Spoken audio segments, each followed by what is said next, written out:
Today, George Rogers Clark is celebrated as the conqueror of the Midwest, a man who defied the British and secured the heartlands. But as a nation, our memory can be a bit selective. Commemoration is really about an image of an individual, and history is about many, many perspectives and many, many angles. He was presented as the conqueror of the Midwest, and he did not conquer the Midwest. Clark defied the British and calls for moderation. He sparked new conflict with Native Americans who sought peace and died with his reputation in tatters, consumed by addiction and forgotten for 150 years until he became a convenient hero.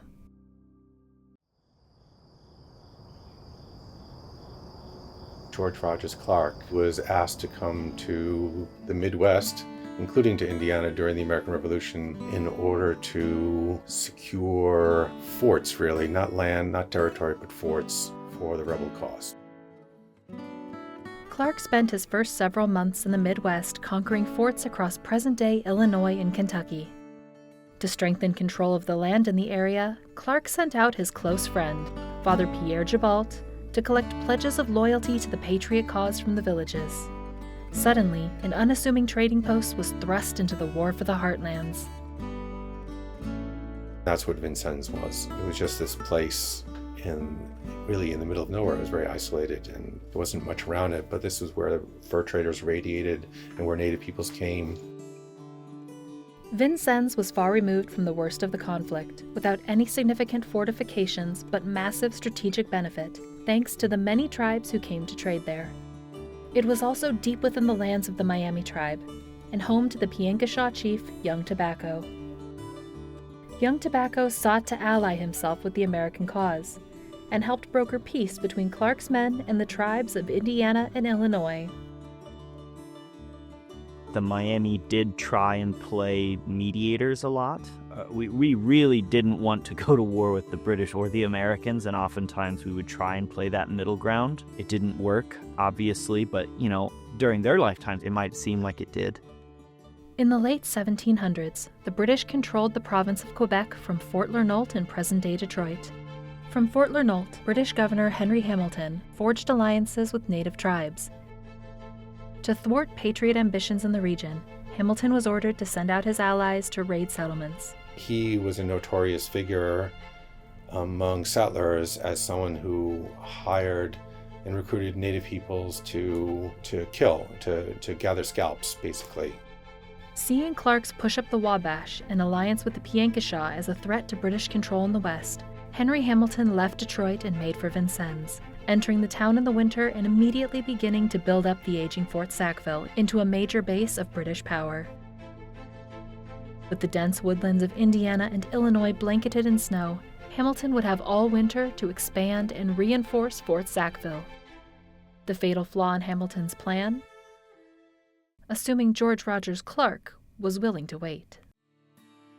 And that's the epic moment where he marches during the winter with very minimal supplies. Clark raced for the fort, and during 16 days marched through the snow, mud, and icy water to reach Vincennes before Hamilton even knew to send for reinforcements. With only a few men in the garrison, Lord Hamilton surrendered after a brief siege, turning himself over and spending the next few years in a Virginia prison. Clark was celebrated as a hero for his defeat of the feared Lord Henry Hamilton. Even though he captured the British commander, next commander continued to sponsor raids into Ohio and into Kentucky. Vincennes had significant symbolic value, but the military value was tied to Fort Lernoult in Detroit. Without the manpower to spare or the funds for a campaign, and with a new British commander already carrying on Henry Hamilton's work, Vincennes quickly lost its value as a military site.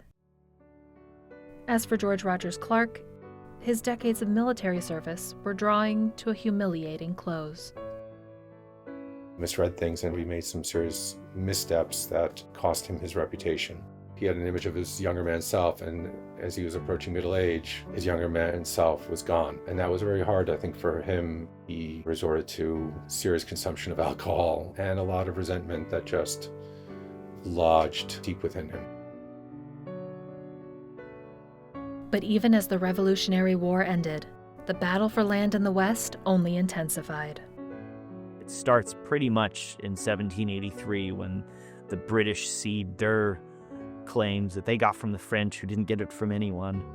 We start having raids going back and forth, which is what starts what you might call the Northwest Indian Wars. We would call the Mishamalsa Wars.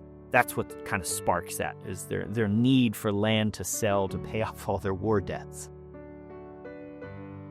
To the settlers, the lands of the West were an untapped source of wealth to fill the treasury of a brand new nation. One by one, the Native American tribes were forced to cede more and more land. In 1795, with the Treaty of Greenville, that cedes mostly the southern half of Ohio, and that's just from us. Our principal chief signed a treaty in 1840, agreeing to removal because he thought he saw the writing on the wall that if we stayed there, we were not going to survive as a people. He was wrong, obviously, because we have citizens who live in Fort Wayne, Indiana still, and their families never left, and they're still very much Miami. To many Americans, the Indian Removal Act was a moral stain on the nation. Fierce debates waged on the place of Native Americans in society. We've always had people who, viewed us as human beings who deserve respect and should be treated fairly. There's always been people like that. But that's not necessarily who gets to make the decision on these things. In 1846, the U.S. Army rounded up the Miami at gunpoint in Peru, Indiana. They were first sent to Kansas and placed on a reservation only a fraction the size of what they'd been promised. After 20 years, they were again displaced, sent next to Ottawa County, Oklahoma, where they are today. We are being forcibly removed and forcibly placated in this way, and then we're being put right next to, some of the only people we ever had generational warfare with. In that very beginning, there would have been a lot of pressure in the area. And that's not to mention the tribes that were from there that were being compressed within their own homelands. They had this vast area, and they're just being smashed down. The war over land in the West was over. As for George Rogers Clark, in the late 1800s, his story was revived. It captured the imaginations of the masses and made him a symbol of the bygone days of the wild frontier and the explorers who tamed it. No matter what, history said. The commemoration process happens at sort of assigned moments like 100th anniversaries and 150th anniversaries, etc., etc. And those commemoration moments use historical figures to satisfy their own cultural moment and what their own cultural needs are. And so they create images of people in the past. Now we have much more of an appreciation of the complexity of what happens in the Midwest. And that process is so much muddier and messier and has so many different moving parts to it. So George Rogers Clark becomes one moving part now rather than the moving part the way he was. And now I don't know what the next step will be in terms of how he's commemorated. That's so much an important part of history. The quest is to find the harder things to find, and not the easier things to find.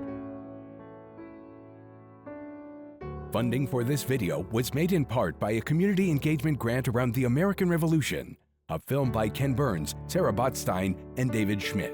You can stream the full film starting November 16th on the PBS app. We'd like to thank the following funders: